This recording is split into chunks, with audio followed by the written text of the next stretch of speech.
नमस्कार, देश प्रदेश के इस खास शो में आपका बहुत बहुत स्वागत है। मैं हूं आपके साथ जया कौशिक त्रिवेदी। सबसे पहले बात करते हैं छत्तीसगढ़ की, जहां माओवादियों ने कोबरा कमांडो राकेश्वर सिंह को आखिरकार रिहा कर दिया है। बीते हफ्ते बीजापुर में हुए नक्सली हमले में 22 जवान शहीद हुए थे और सीआरपीएफ के एक जवान राकेश्वर सिंह को अपहरण कर लिया गया था। उनका जम्मू के इस सैनिक की रिहाई सहित खासकर घर वालों के चेहरे पर रौनक लौट आई है और अब बेताबी से उनके घर आने का किस तरह से इंतजार हो रहा था, आइए देखते हैं इस रिपोर्ट में। सैकड़ों ग्रामीणों के सामने एक अगवा कमांडो की रिहाई। धीरे धीरे उसके हाथ खोले गए। रिहाई के इस आयोजन से बीजापुर के इस इलाके में माओवादियों ने अपनी पकड़ का प्रमाण भी पेश कर दिया। सुरक्षा बलों को इसकी खबर भी रही हो तो वो इससे दूर ही रहे।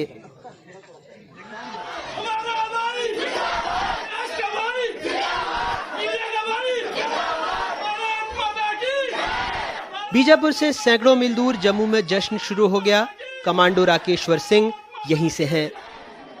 जिस परिवार ने छलछलाती आंखों से राकेश्वर सिंह की रिहाई की गुजारिश की थी, उसके चेहरे पर राहत और खुशी थी। अब जैसे पापा वापस आ रहे हैं, क्या कहोगे? मैं यही कहूँगी कि पापा आप जल्द से जल्द आ तो गए हो और घर वापस आ जाओ। कैसे वेलकम करोगे? वेलकम करूँगी। हैं? हक करूँगी। हक करोगे? बहुत ज़्यादा खुशी हो रही है और जो छोड़ रहे हैं हम उनका धन्यवाद, जो हमारे बेटे को छोड़ रहे हैं, और भगवान का बहुत बहुत ज़्यादा शुक्रिया। उम्मीद थी जिस तरह सरकार की बातचीत हो रही थी तो आपको भरोसा था सरकार में कि जल्दी छुड़वा लेंगे? भरोसा तो आ रहा था पर ज़्यादा विश्वास नहीं हो रहा था, थोड़ा थोड़ा विश्वास हो रहा था, भरोसा। मैं बहुत खुश हूँ और मैं सबसे पहले थैंक्स गॉड भगवान को बोलूँगी, उसके बाद गवर्नमेंट को बोलूँगी, central government, state government, Chhattisgarh government, उसके बाद मीडिया को और फोर्स को बोलूँगी थैंक्स सो मच। हाँ, सरकार पे भरोसा था बट सरकार अपनी तरफ से कुछ बोल नहीं रही थी, कुछ स्टेटमेंट नहीं आ रहा था, उसकी वजह से हम परेशान थे। बट कुछ मैं भी समझती हूँ उनके कुछ सीक्रेट्स होंगे, वो जो मीडिया को या हमें वो लूज नहीं करना चाहते। ठीक है, मैं उनको भी थैंक यू सो मच बोलती हूँ। अगर नहीं बताया तो उनकी कोशिशों से आज हाँ, उनकी कोशिश करने से ही आज जो है हमें मेरा हस्बैंड जो है वो मुझे वापस मिले। जाहिर है उन्हें अभी अपनी टीम के साथ कुछ वक्त और गुजारना होगा।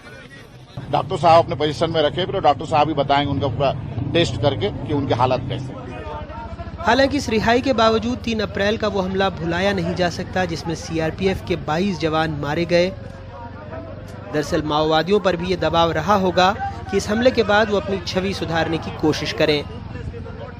कोबरा कमांडो राकेश्वर सिंह मिन्हास की रिहाई में 51 साल के स्वतंत्रता सेनानी पद्मश्री धर्मपाल सैनी, गोंडवाना समाज के तेलाम बुढ़ैया और स्थानीय साथी पत्रकारों का बड़ा योगदान रहा है।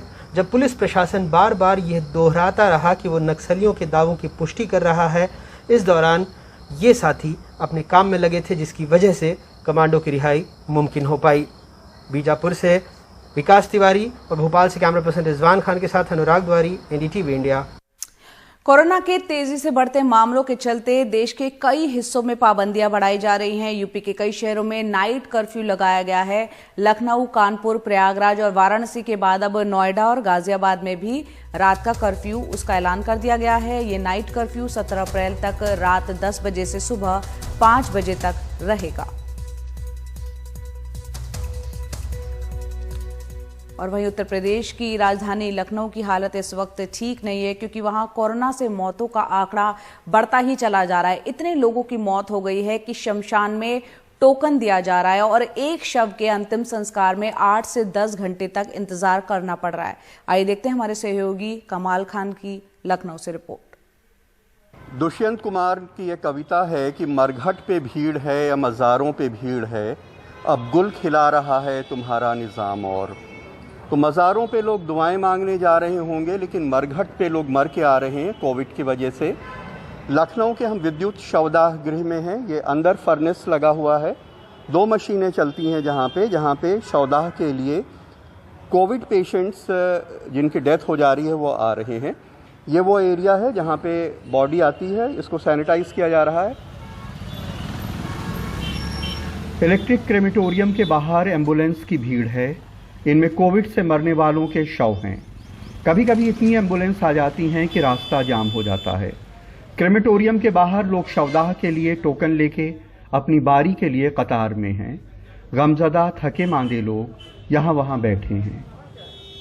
आलोक पराड़कर अपने ससुर के अंतिम संस्कार के लिए आए हैं। इसके लिए उन्हें 8 घंटे बाद का टोकन मिला है। जब मैं आया यहाँ तो मुझे बताया गया कि उनका 8वें नंबर पर अंतिम संस्कार होगा और हर अंतिम संस्कार के लिए यहाँ 1 घंटे लगते हैं। तो इस प्रकार मुझे 8 घंटे की लंबी प्रतीक्षा से गुजरना होगा। हर अंतिम संस्कार के बाद पूरे क्रेमेटोरियम को सैनिटाइज किया जाता है। इसमें भी वक्त लगता है। उसी केमिकल से अंतिम संस्कार कराने वालों को भी नहलाया जाता है। चूँकि ये सियासत की दारुल सल्तनत है, लिहाजा शमशान में भी मुर्दों का VIP स्टेटस बरकरार है। वो कतार तोड़ के पहले ऊपर जाना चाहते हैं। जब भी कोई VIP आता है उसका कहना होता है कि सर आप सबसे पहले मेरी बॉडी करेंगे, लेकिन हम ये कर नहीं पा रहे हैं इस टाइम पे कि भाई जिसका जो टोकन है, जिसका जो नंबर है, उस नंबर ही पे करेंगे सबको। लेकिन हमारे जो कुछ अधिकारी हैं वो गुस्साते हैं, कहते हैं कि तुम बहुत बदतमीज हो, हमारा कहा नहीं सुनते। जो गुजर गए उन्हें तो बिजली के फर्नेस ने मिनटों में राख कर दिया, लेकिन जो हमराह थे वे गमजदा, रंजीदा और टूटे हुए हैं। हर आंख नम है, हर गला रुंधा हुआ। जिनकी अभी बहुत जिंदगी थी वे भी बीच राह में छोड़ गए। मुन्ना ने कल ऐसे 23 लोगों का अंतिम संस्कार किया। इस मुश्किल काम के लिए उन्हें तनख्वाह सिर्फ 6,000 रुपये महीना मिलती है। सर डर तो लगता है, इसीलिए तो सर हम लोग शाम को अपने परिवार के बीच में नहीं जाते हैं कि बाई चांस अगर हमको कोविड हो गया तो हमारे परिवार को खतरा हो सकता है। तो हम लोग यहीं 3-4 बजे तक काम करते, 5 बजे तक, उसके बाद यहीं सो जाते हैं। यहाँ आके जिंदगी की क्षण भंगुरता का एहसास और गहरा हो जाता है और लगता है कि ये दबदबा, ये हुकूमत, ये नशाए दौलत सब किराएदार हैं, घर बदलते रहते हैं। लखनऊ में कैमरामैन राजेश गुप्ता के साथ कमाल खान, NDTV इंडिया। तो बेहद दर्दनाक तस्वीरें लखनऊ की। वहीं कोरोना के बढ़ते मामलों के बीच सरकार भले ही ये दावा करे कि वैक्सीन की कोई कमी नहीं है, लेकिन दिल्ली से लगे गाजियाबाद के कई निजी अस्पतालों में सप्लाई कम होने से वैक्सीन लगाने का काम रोकना पड़ा है तो कहीं पर धीमा करना पड़ा है। हमारे सहयोगी गाजियाबाद में मौजूद थे रवीश रंजन शुक्ला, वहां से देखते हैं उनकी ग्राउंड रिपोर्ट। पहली बात तो किसी भी स्टेट में कोई वैक्सीन की शॉर्टेज नहीं है, number 1। You're saying this on record? Yes, I am saying this on record. केंद्रीय स्वास्थ्य मंत्री के दावों के उलट गाजियाबाद के कई निजी अस्पतालों के बाहर वैक्सीन न होने की बात हमें लिखी मिली। 70 साल की राजरानी गुरुवार को वैक्सीन की दूसरी डोज लेने के लिए एक निजी अस्पताल आई, लेकिन वैक्सीन न होने की वजह से वापस लौटना पड़ा। ठीक इसी तरह 49 साल के दीपक गुप्ता वैक्सीन लगवाने पहुंचे तो पता चला कि वैक्सीन ही नहीं है। न्यूज में तो कल बता रहे थे वैक्सीन हम खत्म होने नहीं देंगे, कमी नहीं पड़ने देंगे, तो ये यहाँ आए तो मिली नहीं अब हमें। मैं पिछले 3-4 दिन से यहाँ चक्कर काट रहा हूँ। शांति मुकुंद हॉस्पिटल में गया, वहाँ पे उन्होंने कहा वेटिंग बहुत तगड़ी है, वैक्सीन नहीं लग रही। यहाँ पे मैं आ रहा हूँ, पता चल रहा है कि यहाँ पे वैक्सीन नहीं आ रही। अपना काम छोड़ के आना पड़ रहा है। हम तो जी अपना कर्तव्य निभा रहे हैं कि वैक्सीन लगवाएं और देश को खुशहाल बनाएं। हमने गाजियाबाद के LYF, एमी केयर और संतोष अस्पताल का जायजा लिया तो पता चला कि इन अस्पतालों में बीते 4-5 दिनों से वैक्सीन नहीं लग रही है और बाहर वैक्सीन न होने की जानकारी लगा दी गई है। वैक्सीन की अवेलेबिलिटी पिछले 5 से 7 दिन के बीच में काफ़ी पुअर रही है। अल्टीमेट अगर मैं आपको कहूं तो पिछले 2 से 3 दिन तक गाजियाबाद में किसी भी प्राइवेट हॉस्पिटल को वैक्सीन सप्लाई नहीं हुई है। यही नहीं, गाजियाबाद के करीब दर्जन भर निजी अस्पतालों में वैक्सीन लगाने का काम फिलहाल या तो बंद पड़ा है या बहुत धीरे चल रहा है, जिसके चलते गाजियाबाद के सरकारी अस्पतालों में वैक्सीन लगवाने वालों की भीड़ दिख रही है। मैं इस वक्त गाजियाबाद के जिला चिकित्सालय में मौजूद हूं और यहां पर आप देख सकते हैं कि रोजाना तकरीबन 500 से 600 जो टीके हैं वो यहां पर लगते हैं और सुबह आकर या तो यहाँ पर टोकन मिलता है तो टोकन ले लेते हैं लोग या फिर ऑनलाइन रजिस्ट्रेशन के जरिए टीके लगते हैं। लेकिन जिला अस्पताल में टीके की कोई किल्लत नहीं है और वैक्सीन यहाँ जो भी आ रहा है उसको लगाया जा रहा है। सरकार के लाख दावों के बावजूद गाजियाबाद में वैक्सीन की आपूर्ति में कमी क्यों है, इसका सीधा जवाब किसी के पास नहीं है। जब वैक्सीन की कमी के बारे में हमने गाजियाबाद के जिलाधिकारी से बात की तो उनका ये कहना था कि जो ऑनलाइन रजिस्ट्रेशन वैक्सीन को लेकर एक प्रोटोकॉल बना है, कुछ निजी अस्पतालों ने उस प्रोटोकॉल का उल्लंघन किया और उसके चलते जो है वो हो सकता है कि कुछ दिक्कत वैक्सीन लगाने में या वैक्सीन की सप्लाई पर हो रही हो। लेकिन उनका ये भी कहना था कि वैक्सीन की इस तरीके की ओवरऑल कोई किल्लत नहीं है। अप्रैल महीने में गाजियाबाद के 2 लाख से ज्यादा लोगों को वैक्सीन लगाने का लक्ष्य है।